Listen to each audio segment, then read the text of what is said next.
I never imagined that walking down that aisle in my white dress, holding my father's arm, would be the last moment of true peace I'd know for decades.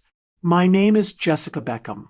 I'm 79 years old, and I need to tell you about the marriage that nearly killed me. For 23 years, I endured fists that should have held me tenderly, words that cut deeper than any blade, and a husband who brought another woman into our home while I slept in the room next door. Samuel Beckham was supposed to love and protect me, but instead he turned our house into a battlefield where I was always the enemy. When he married Marian Okoye as his second wife, I thought my humiliation was complete. I was wrong. Marian didn't just want to share my husband. She wanted me gone permanently. She whispered threats in the hallway, slipped poison into my evening tea, and made plans to make me disappear forever. I spent nights lying awake, wondering if I'd see another sunrise, praying to a God who seemed to have forgotten my address. But sometimes when you're buried so deep in darkness that you can't see your own hands, life throws you a rope you never expected to find. What I discovered about my husband's wealth, about Marian's deadly past, and about my own hidden strength changed everything. This isn't just a story about surviving. It's about the moment I realized I had the power to fight back and how I used it to reclaim my life from two people who thought they could destroy me. You're going to hear about the first time Samuel's hand struck my face just 3 months after our wedding, when I couldn't give him the son he demanded. You'll learn how I lived in terror for years, jumping at every footstep, every slammed door, every raised voice. Then came Marian, beautiful, calculated, and determined to erase me from existence. She moved into my home, took my place at my own dinner table, and began planning my death with the same care most women plan their gardens. But here's what neither of them knew. While they were busy destroying me on the outside, I was quietly uncovering secrets that would flip our entire world upside down. I discovered that the money Samuel flaunted, the property he claimed as his empire, the power he wielded over me, none of it was actually his. And Marian, she wasn't the innocent young woman she pretended to be. She had a history of making inconvenient wives disappear, and I had the evidence to prove it. What happened next will shock you, because sometimes the weakest person in the room turns out to be the most dangerous. Stay with me. This isn't just my story, but a warning and a light for anyone suffering silently. I want to thank God, and thank you, my dear friends who are watching me now.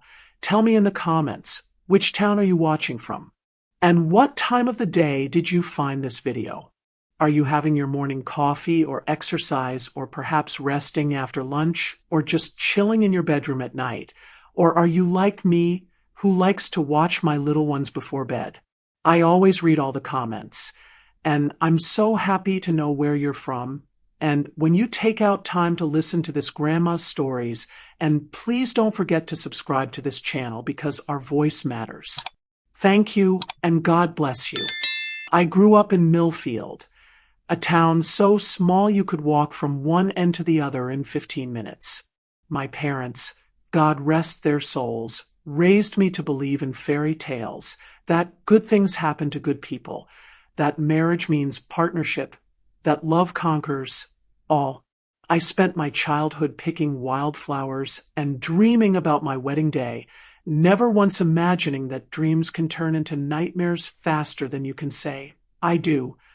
When I met Samuel Beckham at 23, he seemed like everything I'd prayed for. Tall, confident, successful. He owned 3 businesses in town and drove the nicest car for miles around. He courted me properly, brought flowers to my mother, shook my father's hand, promised to take care of me forever. We married when I turned 24, and I honestly believed I was the luckiest woman alive. The first year was beautiful. Samuel was attentive, romantic, everything a new husband should be. But as months passed and my belly stayed flat, I started noticing changes in his voice, his expressions, the way he looked at me. By our second anniversary, the questions started coming daily. When are you going to give me a son, Jessica? What's wrong with you? Are you even trying? Those questions turned into accusations. You're defective, he'd say over breakfast. Barren as desert sand. What kind of woman can't do the one thing God made her for? The words stung worse than any physical blow could have, but I told myself this was just his disappointment talking. Surely he'd remember his love for me soon. I was wrong. 3 years into our marriage, Samuel's disappointment became rage. The first time he slapped me, I was so shocked I just stood there touching my burning cheek, wondering if I'd imagined it. But the second time came a week later, harder, followed by words that still echo in my mind. Maybe if I beat some sense into you, your body will start working properly. The violence became routine. A shove here, a slap there, sometimes worse when he'd been drinking. I made excuses to myself, to my few remaining friends, to the mirror every morning where I'd cover bruises with powder and convince myself things would get better. Then came the day that changed everything. I was hanging laundry in our backyard when I saw Samuel walking up our front path with a woman I'd never seen before. She was young, maybe 22, with smooth dark skin and a confident walk that made my stomach twist with an emotion I couldn't name yet. Her name was Marian Okoye, and within an hour of meeting me, she was calling Samuel husband and referring to our house as home. That's when I learned that in Samuel's world, one wife apparently wasn't enough. He'd married Marian in a quiet ceremony 2 towns over, never bothering to tell me I was about to become a sister wife in my own home. The humiliation burned through me like acid. But humiliation, I would soon learn, was the least of my worries. Because Marian didn't just want to share my husband. She wanted to replace me entirely, and she wasn't planning to wait for me to leave voluntarily. Living with Marian was like sharing space with a beautiful snake. She moved through our house with this quiet confidence, rearranging my furniture, throwing away my belongings, acting like I was the guest who'd overstayed her welcome. The first week, she was almost polite, fake smiles, sweet hellos, asking how my day was with that sing-song voice that made my skin crawl. But politeness doesn't last when someone wants your life. By the second week, Marian started her real work. She'd accidentally bump into me in the hallway, hard enough to send me stumbling. She'd serve Samuel his favorite meals while giving me cold leftovers, then smile when he praised her cooking. When I try to sit in my usual chair at our kitchen table, she'd already be there, chatting with Samuel about their plans for the day, plans that never included me. "Oh, Jessica," she'd say with mock concern, "you look so tired lately. Maybe you should rest more. Permanently." Then she'd laugh like she'd told the funniest joke in the world, while Samuel chuckled along like this was all perfectly normal. Samuel's transformation was the cruelest part. The man who'd once promised to love and protect me now looked right through me like I was furniture. When Marian would make her little jokes at my expense, he'd nod approvingly. When she'd criticize my cooking, my clothes, my very existence, he'd agree wholeheartedly. It was like watching my husband die and be replaced by a stranger who wore his face. "At least Marian knows how to make a man feel appreciated," he'd say at dinner, while I sat there pushing food around my plate. Some women understand their purpose. Others just take up space. The threats started in month 2. Marian would corner me when Samuel wasn't around, in the laundry room, by the back door, anywhere she could whisper without being heard. "You know you don't belong here anymore," she'd say, standing so close I could smell her perfume. "Samuel deserves better than a broken, useless woman who can't even give him children." One morning while I was tending my small vegetable garden, she walked up behind me and whispered, "One day you'll be gone from this house, and I'll make sure of it. The only question is whether you leave breathing or in a wooden box." I turned around to face her, and the look in her eyes was pure ice. She meant every word. That night, I lay in my bed, yes, my bed, because Samuel had moved into the master bedroom with Marion, listening to them laugh together down the hall. I cried into my pillow, trying to muffle the sound, because even my grief seemed to annoy them. I'd gone from being a cherished wife to being an unwanted burden in the span of 3 months. Some nights I'd stare at the ceiling until dawn, wondering if Marion would poison my coffee or push me down the stairs or find some other way to make her threat come true. I started testing my food before eating it, checking locks twice, sleeping with a kitchen knife under my mattress. Fear became my constant companion, following me from room to room, reminding me that I was living on borrowed time in what used to be my own home. But fear, I was about to learn, can either destroy you or make you desperate enough to fight back. And sometimes, when you have absolutely nothing left to lose, you discover strength you never knew existed. The beating that nearly killed me happened on a Tuesday night in October. I remember because the leaves were just starting to turn, and I'd made the mistake of mentioning how beautiful they looked from our kitchen window. Samuel and Marion were discussing their plans to expand his lumber business, and I foolishly thought I could join the conversation like I used to when this was still my marriage. "The autumn colors always make me think of new beginnings," I said quietly, trying to contribute something positive.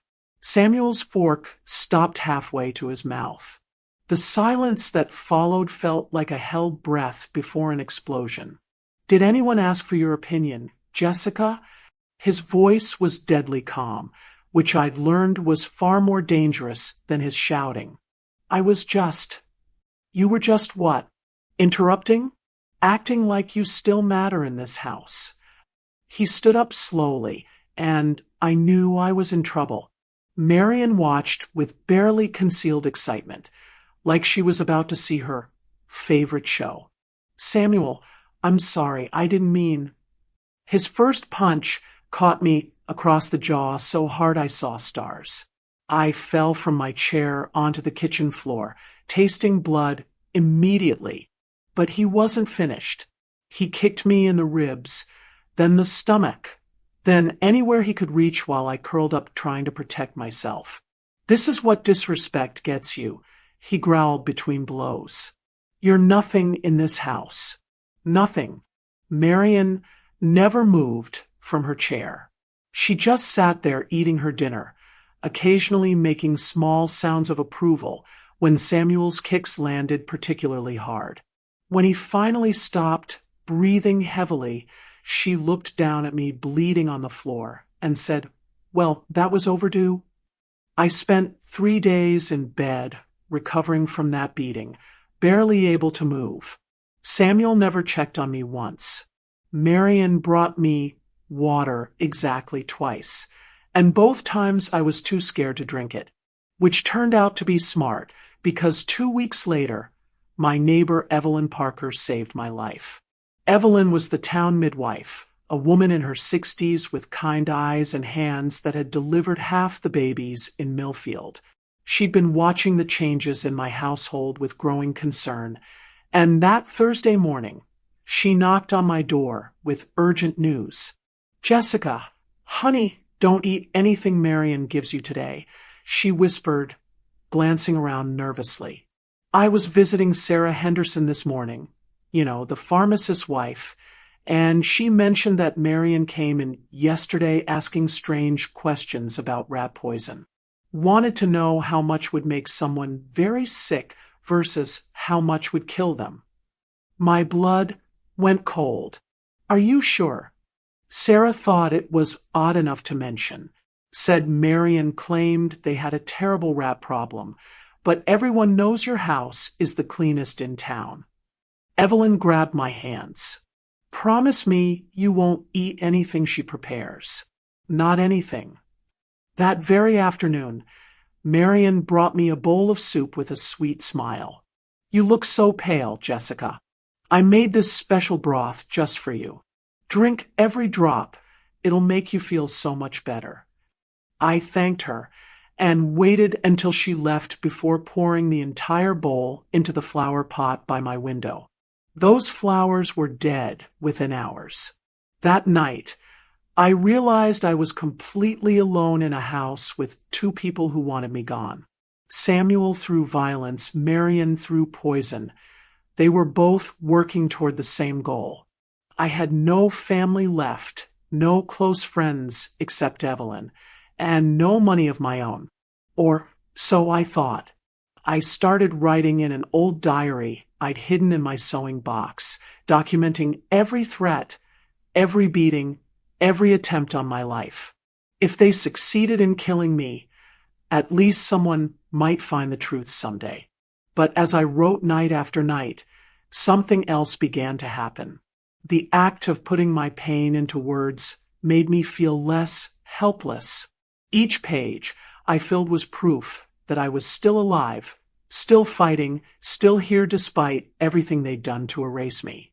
And slowly, as I wrote about my past, about my father's land and my mother's inheritance, I began to remember things I'd forgotten. Important things. Things that might change everything. The truth came to me piece by piece, like a puzzle I'd been too beaten down to see clearly.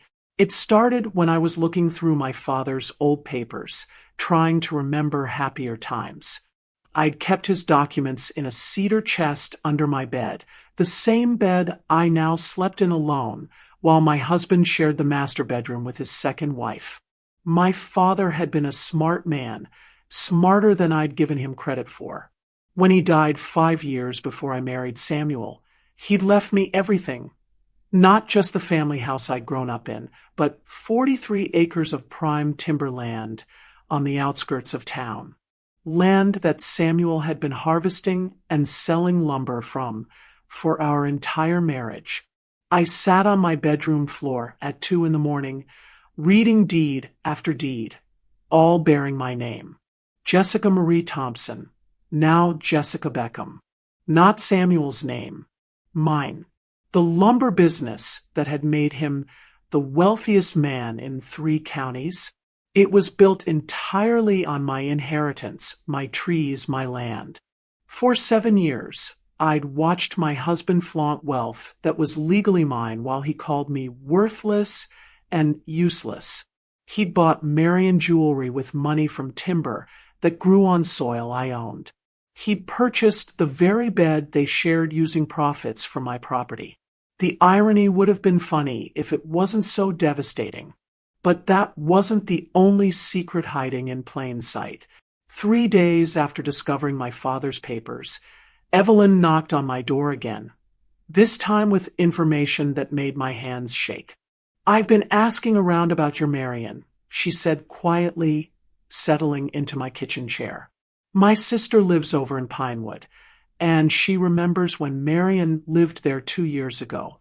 She was married to a man named Robert Mills, wealthy cattle rancher, recently widowed. My stomach dropped. Was married. His first wife died very suddenly. Healthy woman, only 31, dropped dead in her own kitchen one evening. Doctor said it looked like her heart just stopped, but neighbors whispered about how eager Marion had been to help with the cooking those last few weeks. Evelyn leaned forward. Robert married Marion 3 months later. She inherited everything when he died 6 months after that. How did Robert die? Same way as his first wife. Heart failure, middle of the night, no warning. Marion collected his life insurance and vanished from Pinewood within a week. Evelyn's eyes met mine. She's done this before, Jessica. You're not her first target. I felt like I'd been struck by lightning. Marion wasn't just trying to replace me. She was following a pattern. Marry wealthy men, eliminate inconvenient wives, inherit everything, then disappear and do it all over again. Samuel probably had no idea he'd married a woman who collected dead husbands like other people collected china. That night, I sat in my room with 2 sets of documents spread across my bed. On one side, my father's deeds proving I owned the land that had made Samuel rich. On the other side, notes about Marion's history that proved she was likely a serial killer. For the first time in years, I felt something besides fear. I felt power. Samuel and Marion thought they were dealing with a broken, helpless woman with no options and no resources. They had no idea that the victim they'd been slowly destroying actually held all the cards. My land was worth more than Samuel's entire business empire, and I had evidence that his precious second wife was a murderer who'd probably planned to kill him next. The question now wasn't whether I could survive their attempts to destroy me. The question was what I was going to do with the weapons they'd accidentally put in my hands. The hardest part about fighting back wasn't finding the courage. It was keeping quiet long enough to do it right. For 2 weeks after my discoveries, I had to sit at that dinner table listening to Samuel and Marion plan their future with my money, watching them mock me while I held information that could destroy them both. But Evelyn had been right when she told me, "Jessica, honey, you only get one shot at this. Make it count." Daniel Hughes had been my father's lawyer and friend for over 20 years. He was one of the few people in town who remembered me as the confident young woman I'd been before Samuel crushed my spirit. When Evelyn and I walked into his office that Tuesday morning, his face went pale at the sight of me. I was still healing from Samuel's latest beating, and the bruises were hard to hide. "Good Lord, Jessica, what's happened to you?" he asked, standing up immediately. I told him everything. About Samuel's violence, about Marion's threats and poison attempts, about discovering the truth of my inheritance.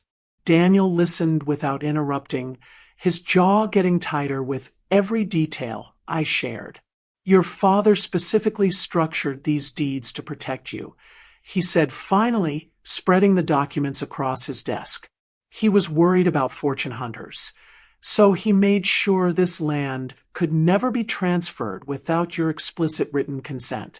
Samuel has been operating his lumber business illegally for 7 years.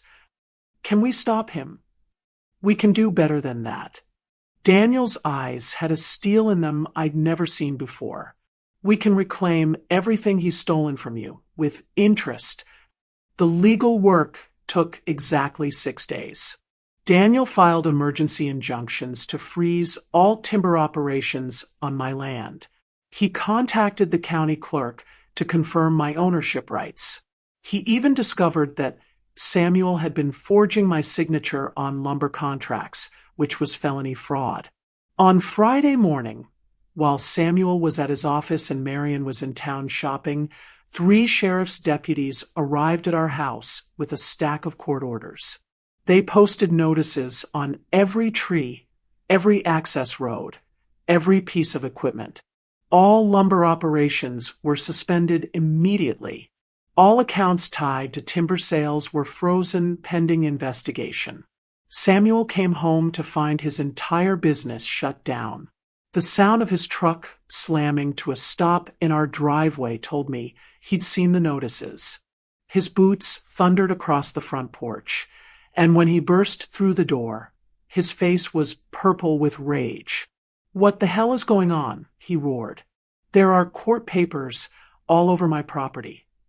I was sitting in my father's old chair, the one I'd claimed back from the storage room that morning. For the first time in years, I looked directly at my husband without flinching. It's not your property, Samuel. It never was. What are you talking about? I stood up slowly, holding my father's deed in my hands. You beat me, broke me, brought another woman into my home, and let her try to poison me. But you forgot something important. I walked closer to him, and for once, he was the one taking a step back. I still hold what you think you own. His eyes went to the papers in my hand, and I watched understanding wash over his face like cold water. Every tree you've cut down for 7 years grew on my land. Every dollar you've made came from my inheritance. Every stick of lumber you've sold was theft.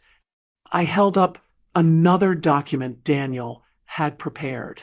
This is a bill for $70,000, what you owe me for 7 years of stolen timber with interest. Samuel's mouth opened and closed like a fish out of water. You can't, this isn't… Jessica, be reasonable. Reasonable. I laughed, and the sound surprised us both. Was it reasonable when you beat me unconscious last month? Was it reasonable when your wife tried to poison my soup? Marion chose that moment to walk through the front door, her arms full of shopping bags bought with my money. She took one look at Samuel's face, then at me standing there with legal documents, and dropped everything on the floor. What's happening? She asked, but her voice had lost all its usual confidence. What's happening? I said, turning to face the woman who'd tried to kill me, is that the game just changed. And this time, I'm the one making the rules. What happened next unfolded faster than I ever expected. Daniel had spent those 6 days doing more than just freezing Samuel's accounts. He'd been making phone calls to law enforcement in 3 counties, sharing what Evelyn and I had discovered about Marion's history. 2 days after I confronted Samuel, Sheriff Tom Bradley knocked on our door with a warrant for Marion's arrest. Behind him stood Detective Linda Morrison from the state police, along with investigators from Pinewood, who'd been quietly building a case against Marion for months. We need to speak with Marion Okoye, also known as Marion Mills, also known as Marion Beckham, Sheriff Bradley announced when Samuel opened the door.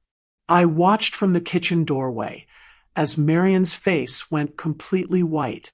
She'd been confident, almost cocky, since my confrontation with Samuel, probably thinking this was just a marital dispute that would blow over. But when she saw those badges, something shifted in her expression. The mask slipped, and for just a moment, I saw the calculating killer underneath all that beauty. I don't know what you're talking about, she said, but her voice was shaking. Detective Morrison stepped forward. We have testimony from multiple witnesses about threats you made against Jessica Beckham. We have evidence of your purchase of rat poison. And we have new information about the suspicious deaths of your previous husbands in Pinewood. That's when Marion ran.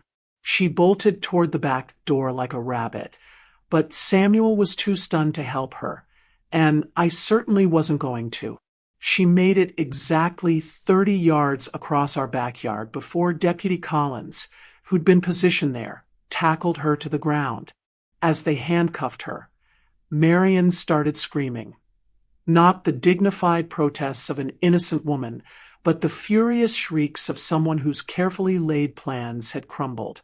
You stupid old woman, she yelled at me as they dragged her toward the patrol car. You were supposed to die, quietly. You were supposed to just disappear. Even Samuel looked shocked. I think until that moment, he'd convinced himself that Marion was just an ambitious young woman, not a cold-blooded killer who'd probably been planning his death next. The investigation that followed painted an even darker picture than Evelyn and I had imagined. Marion hadn't just killed 2 previous husbands.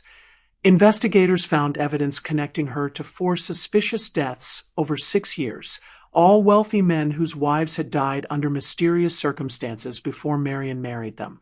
She'd been working a system: move to a new town, identify wealthy widowers, eliminate any inconvenient first wives who were still alive, marry the men, then kill them and inherit everything. Samuel would have been victim number 5 if I hadn't figured it out in time. The poison soup incident became crucial evidence. When investigators tested the soil around my window, where I dumped it, they found enough strychnine to kill 3 people. Evelyn's testimony about the pharmacy visit sealed the attempted murder charge. But Samuel's downfall was just as swift, if less dramatic. Once word spread through town about the frozen lumber business and the fraud charges, his reputation crumbled like a house made of matchsticks. People who'd respected him for his wealth suddenly remembered all the times he'd been cruel or dishonest in his dealings. The bank called in his loans. His business partners distanced themselves. The men who used to drink with him at Murphy's Tavern started crossing the street when they saw him coming. In a small town like Millfield, disgrace travels faster than gossip, and Samuel discovered that respect built on lies disappears overnight. Within a month, he'd lost his lumber business, his social standing, and his freedom. The fraud charges meant jail time, and the civil lawsuit I filed through Daniel meant he'd be paying me restitution for years to come. The man who'd spent 7 years telling me I was worthless found himself with nothing, while the woman he'd tried to destroy held all the cards. Sometimes justice moves slowly, but when it finally arrives, it's thorough. Sitting here at 79, looking back on those dark years, I sometimes wonder how that broken woman survived what should have destroyed her. The Jessica who cowered in corners, who jumped at every raised voice, who accepted being called worthless until she almost believed it. That woman found something inside herself she never knew existed. I lived through hell, but I discovered strength I didn't know I had. And today, I tell my story because silence would have killed me faster than any poison Marion could have slipped into my food. After the trials, yes, trials plural, because both Samuel and Marion faced justice, I had to rebuild my entire life from scratch. I was 51 years old, living alone for the first time ever, with nothing but my father's land and a determination to never again let anyone make me feel small. I turned that timber land into something beautiful. Instead of letting others harvest it for profit, I created hiking trails and picnic areas. Families come there now. Children play where my tears once watered the ground. The money I make from admission fees goes to support the women's shelter 2 towns over, because I learned that I wasn't the only woman in our area suffering in silence. The hardest lesson I had to learn was forgiving myself. For years after Samuel went to prison and Marion was sentenced to life without parole, I tortured myself with questions. Why didn't I fight back sooner? How could I have been so blind to what was happening? Why did I accept being treated like I was nothing? But healing taught me that survival isn't weakness, it's strategy. Every day I endured Samuel's fists. Every night I survived Marion's threats. Every moment I chose to keep breathing despite the pain. I was fighting. I just didn't recognize it as fighting at the time. The women who come to my land now, the ones who recognize something familiar in my story, they understand. They see past the gray hair and the wrinkles to the survivor underneath. Some of them are still in the thick of their own battles, and they need to hear that escape is possible, that they have more power than their abusers want them to believe. I tell them what I wish someone had told me. Your silence is not protecting you, it's protecting them. The person hurting you is counting on your shame, your fear, your belief that no one will help you. But there are people who will believe you, who will stand with you, who will fight alongside you when you're ready to fight back. You are not worthless, no matter how many times someone tells you that you are. You are not powerless, even when everything around you suggests otherwise. And you are not alone, though loneliness might be the heaviest burden you carry. I kept my father's deed in a cedar chest for years without realizing it was my ticket to freedom. What are you keeping in your own cedar chest? What strength, what rights, what connections are you overlooking because someone convinced you that you have nothing? Every woman listening to this story has something. Maybe it's not land deeds. Maybe it's a friend like my Evelyn. Maybe it's knowledge. Maybe it's just the stubborn refusal to give up. But you have something, and that something might be exactly what you need to change your story. I'm 79 years old now, and I've lived more real life in these last 28 years of freedom than I did in all those years of captivity. Because that's what it was, captivity. But captivity ends when you realize the key was in your pocket all along. If my story has touched something in your heart, if it's reminded you that even the most broken among us can find their way back to wholeness, then I have one request. Please subscribe to Grandparents Archives channel. Click that button, ring the notification bell, and become part of something bigger than just watching videos. You see, I'm not the only grandmother with a story that needs telling. Right now, there's a 73-year-old woman in Kansas who survived 20 years of financial abuse and learned to rebuild her credit score from zero. There's an 81-year-old man in Georgia who escaped a family that stole his pension and found the courage to testify against his own children. There's a grandmother in Oregon who discovered her husband's second family and had to start over at 67 with nothing but her Social Security check.